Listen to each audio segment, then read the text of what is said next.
আরে ভাই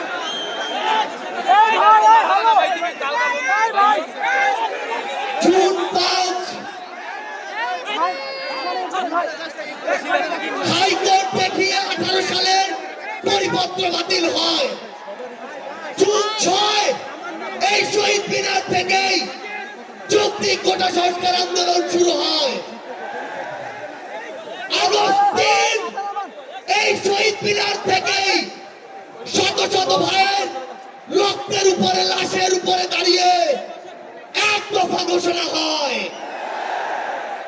আগস্ট 5 এই আগস্ট 5 বাংলাদেশের ছাত্র জনতার ঐক্যবদ্ধ লড়াইয়ে খুনি হাসিনা দেশ থেকে পালিয়ে যায়। ওই জুন 5 থেকে আগস্ট 5 যে লড়াই, সে লড়াই কি শেষ হয়ে গিয়েছে? আমাদের সংগ্রাম কি শেষ? আমাদের সামনে এখনো খুনিরা, খুনিদের দোসররা এখন উন্মুক্ত ভাবে চলাফেরা করে। যারা আমাদের ভাইদের হত্যা করেছে, ওই ছাত্রলীগ, যুবলীগ, আওয়ামী লীগের সন্ত্রাসীরা, তারা এখনো বিভিন্ন দিক থেকে আমাদেরকে দেখে আর মুচকি হাসে।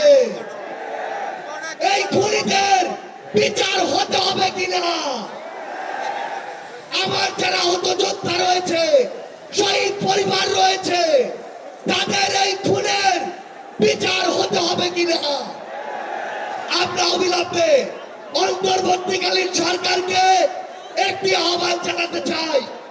আমরা যদি আমাদের এই শহীদ ভাইদের রক্তের বিচার না করতে পারি, আমরা কখনো নিজেদেরকে মাফ করতে পারবো না। আমরা স্পষ্ট করে একটি কথা বলতে চাই, অন্তর্বর্তীকালীন সরকার এখনো যেই জায়গায় আটকে আছে, আমাদের সিন্ডিকেট গুলো ভাঙতে হবে। এখনো কেন আমরা শুনবো এক হাত থেকে আরেক হাতে সিন্ডিকেট গিয়েছে? তাহলে আপনারা আপনাদের জায়গা থেকে কি অ্যাকশন নিচ্ছেন? এক হাত থেকে যদি আরেক হাতে সিন্ডিকেট যায়, তাহলে সেই হাত আপনারা ভেঙে দিচ্ছেন না কেন? আমরা অন্তর্বর্তীকালীন সরকারকে আরেকটি স্পষ্ট আহ্বান জানাতে চাই।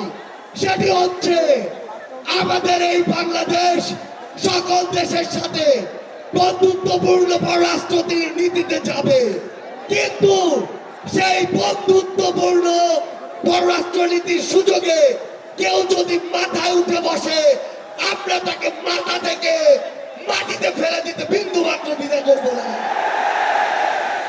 আমরা স্পষ্ট করে একটি কথা বলতে চাই, যে খুনিরা এই দেশের বাইরে, এই দেশের মানুষের ঘামের হাজার হাজার কোটি টাকা পাচার করেছে, সেই টাকা ফিরিয়ে আনতে হবে।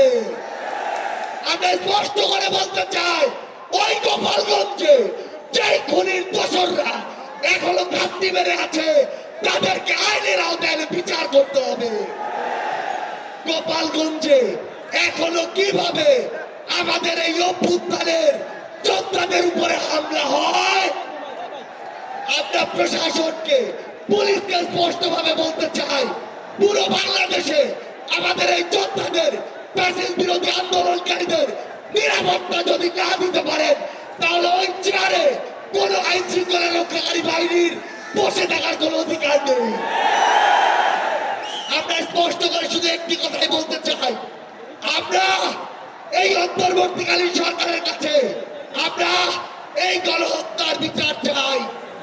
আমরা সিন্ডিকেট থেকে আমাদের মানুষের মুক্তি চাই। আমরা পাচারকৃত অর্থ ফেরত চাই। আমরা দ্রব্যমূল্য নিয়ন্ত্রণ করে মানুষের স্বস্তি চাই। আমরা আহত যোদ্ধাদের সুচিকিৎসা চাই।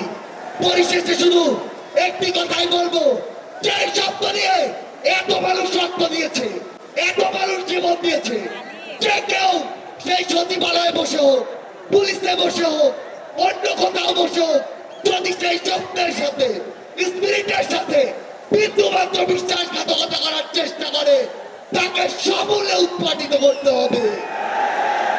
আমাদের আবারও দেখা হবে সংগ্রামের লড়াইয়ে অথবা রাজপথের বিজয়ে।